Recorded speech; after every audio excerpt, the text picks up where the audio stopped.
I actually believe that William Ruto won that vote. He was rigged out to number 2, but he's the number 1. That's quite unfortunate. Which is quite unfortunate. People should be given their rightful positions. If you win in the world ranking and voting, you should get your medals and carry your flowers home. I believe he's the number 1. And in economic terms, when they play with these figures and indices, it's demonstrated when the people are not able to participate. So even if the cost of fuel has been reduced, but are people able to afford more fuel? Are people buying more fuel? Even if they tell you that inflation has reduced, but to what end, to what cost? Are people able to feel it? So if somebody went and took a loan in the name of the people of Kenya without parliamentary approval, and the money is not applied to any project, the money is lying somewhere in a foreign account somewhere in Qatar or in the Cayman Islands, why should the Kenyan people pay for that money?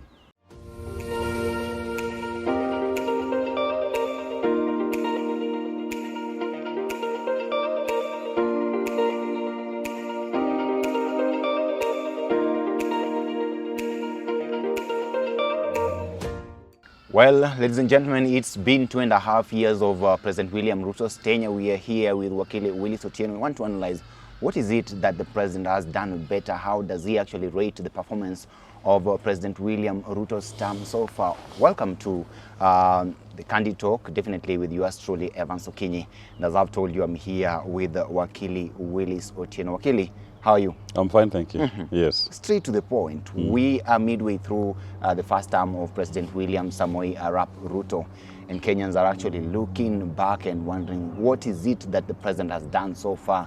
Let us take stock of his performance and let's see some of the things that he may actually need to improve on. From your own optics and point of view, how would you rate President William Ruto's performance right now from 0 to 10, first of all, before we move? It's a complete failure. It scores a strong 0.1 just for arriving. And I say that because let's start from where it started. On day 1, he said, Niweka Biblia chini. Yes. He will appoint the judges. What does it mean scorecard in terms of rule of law? This government has been ignoring court orders and intimidating the judiciary. So 0. Go to fertilizer. He said he will subsidize the production. Yes. They gave farmers fake fertilizer mixed with soil. Let's go to health. Our health system now is in shambles.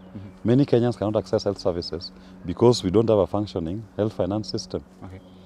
Let's go to university education. Majority of our students who qualify to join university have not reported because the funding model is shambolic. They are not getting what will sustain them in the university. Let's go to insecurity. We've seen instances when the police have turned to become source of insecurity. We've seen abductions by police officers. We've seen killings, extrajudicial killings of our young people. Let's speak to respect to the Constitution.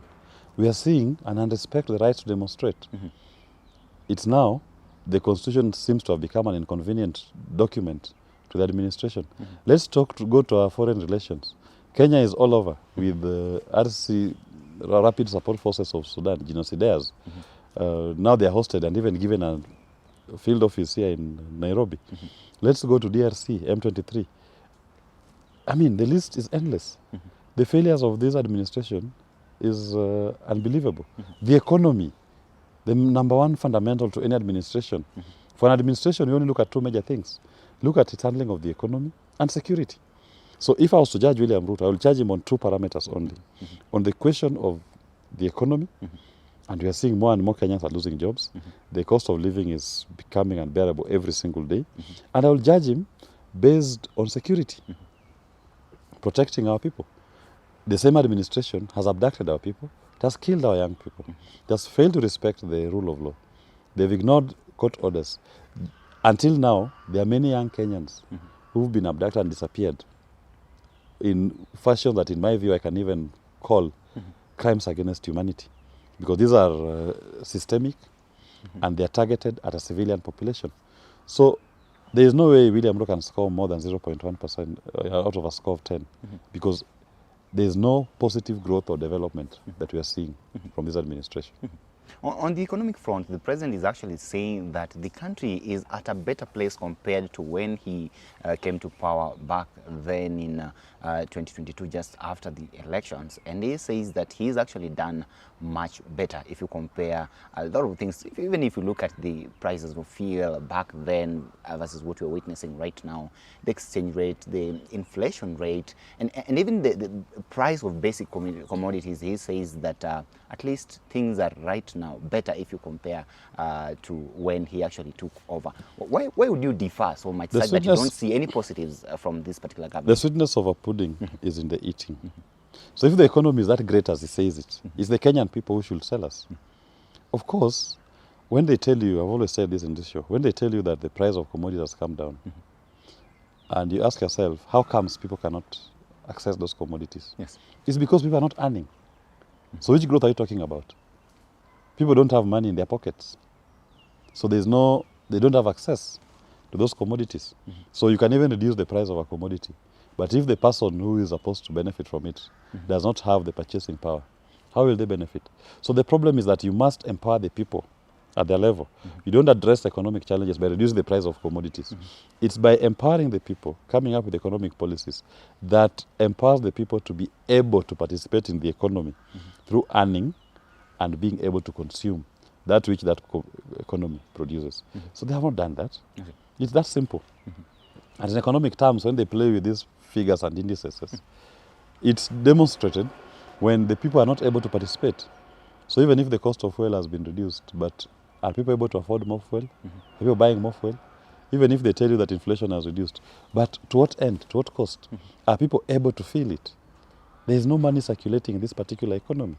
That is what you should be focusing on as an administration.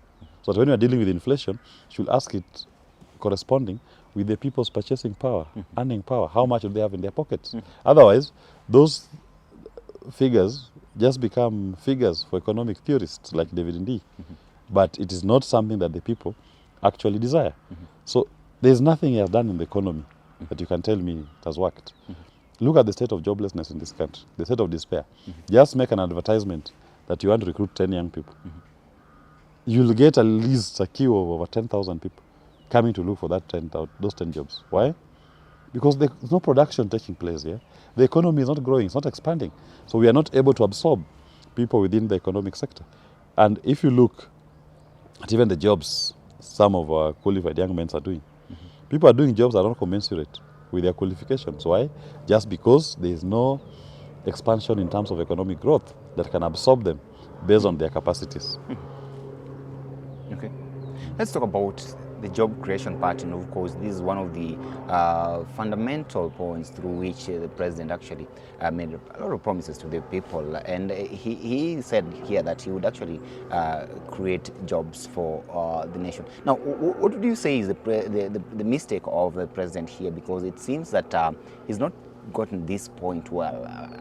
People are saying here that he's not actually created the right room and environment for even investments, and especially foreign investments and private investments to thrive. And that is why we are finding ourselves in such kind of a situation as Kenyans and the young people facing these problems in the nation. You know, the first step that you must ask yourself is, what's the cost of doing business here? The cost of production. Yes. Before you attract any investor, they always look at the cost of production. What is going to be my overheads? And am I able to compete in the market when I go out there?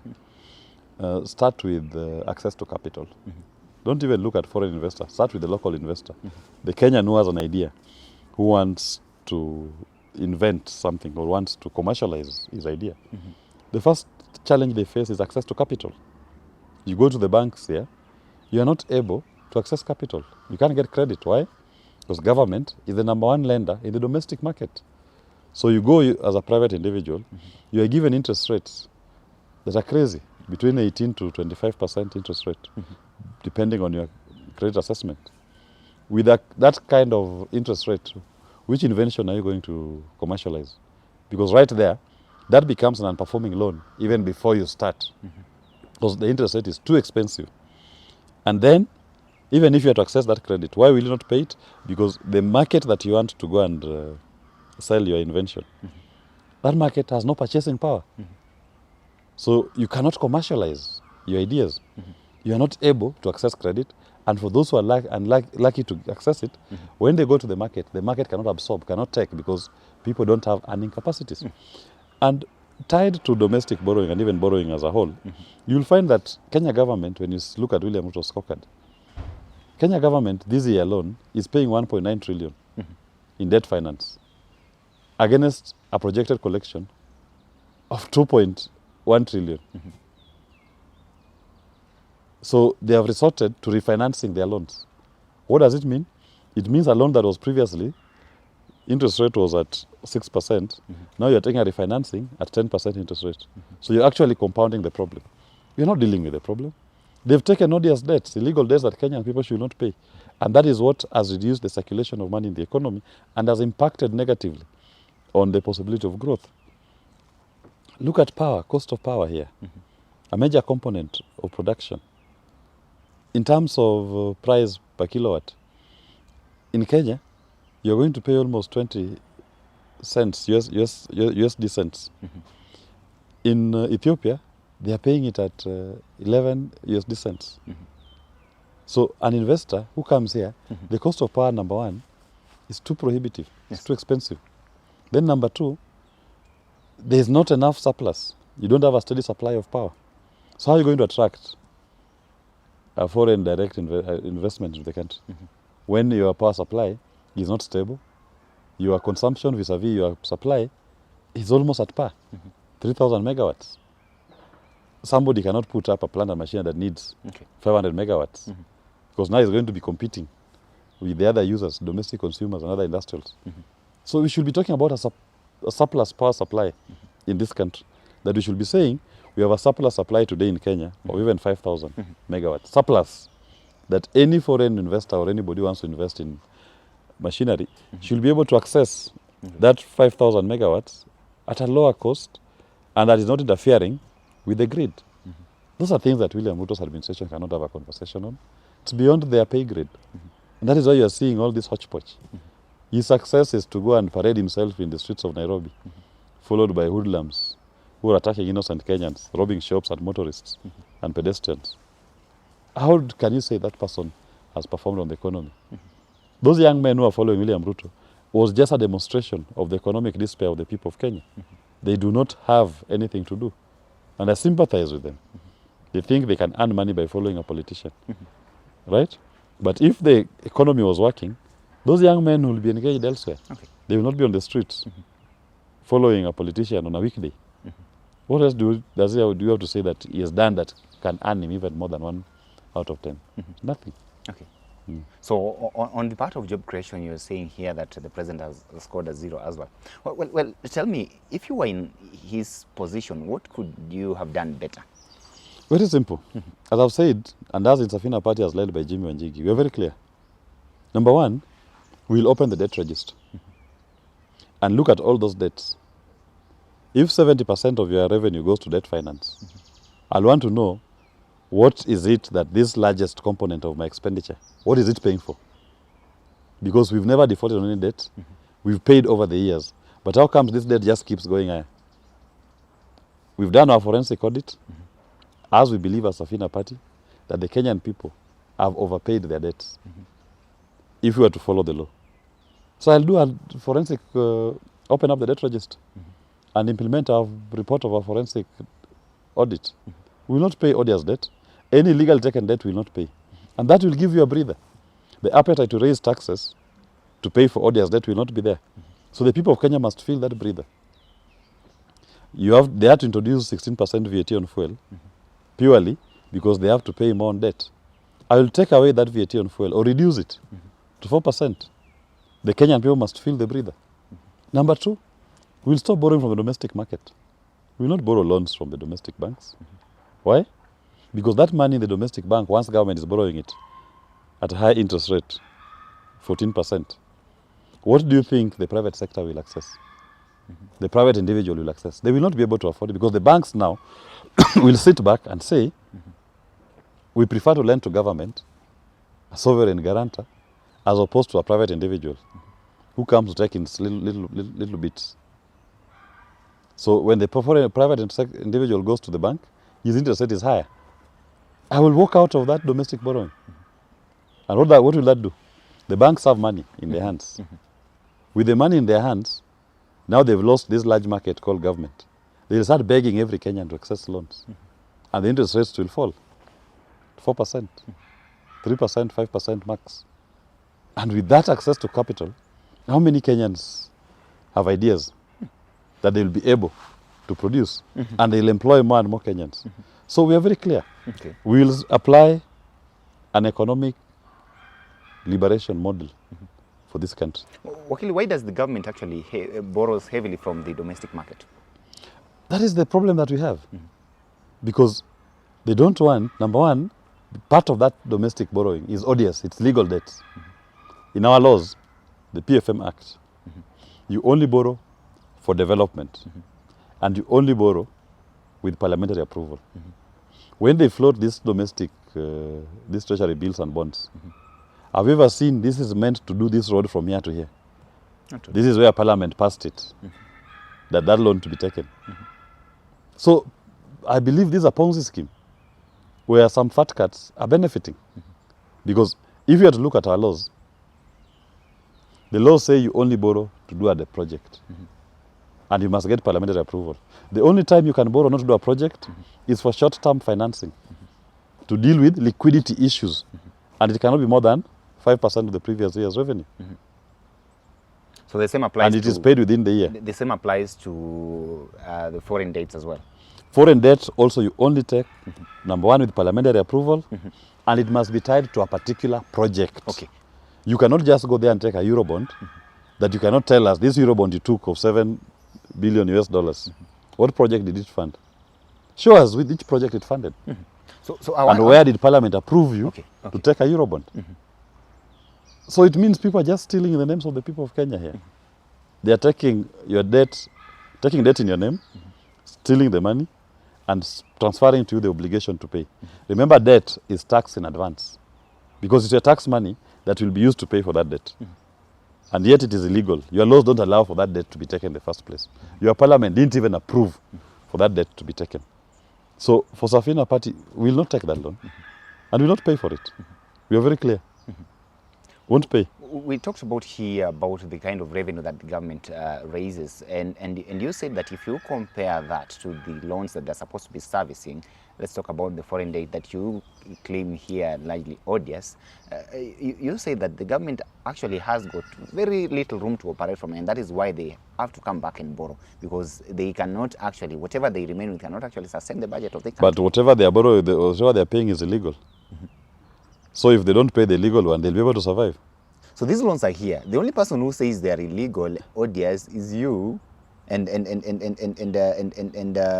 your party leader, based on your own forensic audit. The country has not done that. And in case you come to power, my question would be, there are countries outside here that actually know that the country here, Kenya, owes them debt.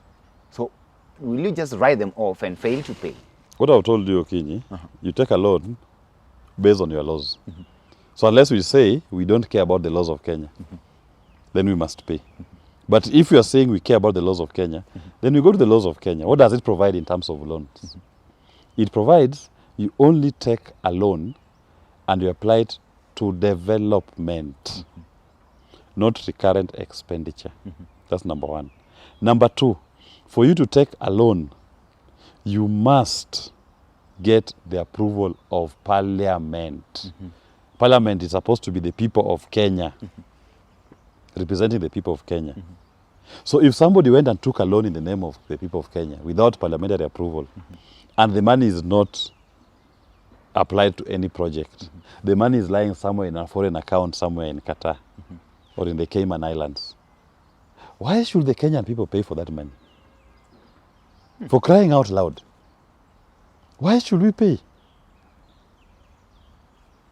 This should be the main conversation in this country today. That someone can take money worth trillions in your name that you didn't approve as a people, that was not used to your benefit, that now you have to pay for it. we will not pay as Safina Talk Party. to me about the lending countries. Do they care whatever you do with the money that you borrow, whether it's for development or whatever? Because, for instance, let's take China. You go over there with your president, and of course he negotiates for some sort of loan, and then these people decide to give it the to interesting thing, Oki, that I need to tell you is that the bulk of this odious debt is not even money that is borrowed from other countries. Yes. It is from the sovereign bonds and domestic bonds. Yeah. And why? Because you'll find if Kenya negotiates, for example, a partnership or a loan agreement with a foreign country, that foreign country will have done its due diligence. Okay. Yeah? Understood that, yes, this is the project that we are funding. Even the World Bank, when they lend money to Kenya, they say we are funding this project. And it's very direct. It is these sovereign bonds that where the problem lies. This domestic borrowing, that's where the level lies. And you'll find, cumulatively, they are the ones that are causing massive, they are the ones that even the terms, the interest rates, are onerous. The bilaterals, you'll find interest rates are even 2%. They are very concessionary. The repayment periods are spread even, grace periods of even 10 years, repayments even in over 20 years. They are very soft terms. There will be no problem in those ones. It is these sovereign bonds that you're going to find the problem. That is where the thieving takes place. Okay. Okay? And it was the onus upon the lending institution to do its own due diligence. Establish what is the authority that is granted to Kenyan entities to borrow. Do they have parliamentary approval? What project is it financing? What does the laws of Kenya provide in terms of borrowing before we lend money to the people of Kenya? They have a duty of what is called due diligence. Okay. Buyer beware. If they didn't do it, I'm sorry. So for you, it's about, of course, you know, the country is in some sort of a debt crisis, and this is a big problem. But you say, as long as they were not taken regards, and especially in line with our law requirements, then you're not going to pay. So that would be the solution out. The solution is you don't pay. Unless the Kenyan people say, let's put aside the law, and let's ignore the fact that some people are keeping our money in foreign accounts elsewhere, we'll take the obligation to pay. And even based on what is you're collecting, your revenue, you will not pay that debt. You borrowed almost 6 years in advance. Okay. And the money didn't come into Kenya. And you expect from this economy to mop up the money to pay for that debt that is 60 years ahead. You will not afford it. Okay. There's no other miracle. Okay. Finally, talk to me about one of the contentious issues here that is actually affecting our governance in the country, is the issue about graft. So far, for the period that President William Ruto has been in power, he came on board and talked of dealing with cartels, dealing with the corruption, fighting it head on. We've even seen the president go to the US the other time, and of course there was that donation, or rather that money that was just given to him specifically for fighting graft. If you look at where the country is on that particular front, how would you say the president has performed on that line? But is the head of that unit. Look at Kenya Kwanza administration, its politicians. Fly-by-night billionaires that you don't know what they are doing. The difference in their life has been, previously they were poor people. In less than 2 years, they're flaunting Balenciaga and Gucci shoes, Louis Vuitton. Why? And we know how much their source of earning is. And what action has it taken against them? Tell me one single person, senior person, in this administration that has been arraigned in court. Just being arraigned in court, forget about conviction. So, corruption seems to thrive. In fact, part of what this administration did when they got into office was to withdraw so many corruption cases that were pending in court. The DPP withdrew those cases. And you expect something different. It's not done anything in terms of corruption. Even Uhuru with his failures, at least at his Kamata Fridays, it could shake a bit of the public service. But today, the same group that brought Adani here in Kenya, trying to undermine our public procurement processes to give preferential treatment to Adani. I mean, it's all there. Corruption and William Ruto sit squarely together. So do you believe in that particular ranking that placed our president second? I actually believe that William Ruto won that vote. He was rigged out to number 2, but he's the number 1. That's quite unfortunate. Which is quite unfortunate. People should be given their rightful positions. If you win in the world ranking and voting, you should get your medals and carry your flowers home.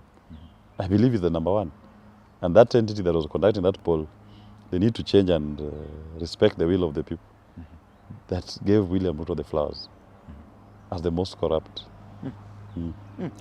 Talking about finally how he's managed to sail through and navigate the fields of foreign relations and how actually our country relate with other countries, even within the continent here. Look at the situation in Sudan and with those rebels who are actually accommodated in the country. Right now, we've seen the Sudan government say they banned imports from the country because of that kind of action. Going forward, how do you think the president should actually operate so that we avoid such kind of scenarios? And by the way, by that action of the Sudan government, do you think that can actually affect our country economically, that is? But number one, Sudan is one of the major importers of Kenyan tea. So obviously by banning products from Kenya, yes, you've lost a market. Okay? So you look at his personal interests are now affecting the economic growth of this nation. So, and look even at his entanglement in DRC that cost us the AU seat as a country. And it's going to affect even our markets in that region. So some of these positions that William Ruto takes globally, in as much as maybe as personal interests, they undermine national interest. Because the Kenyan state that ultimately suffers because of these personal dalliances that are costing us. So even on the international score, in my view, he has failed. He visits Biden and is petted there in the last year when there's an election taking place in that country. Who does that? Normally you try to keep out or don't do that kind of visits. When there's an election that is almost being held. You wait for the people of that country to decide. Now look, Trump has no time for him. You're seen as a supporter. You saw Trump speaking to Zelensky, and they were even telling him you're supporting the previous Democrats in the last election.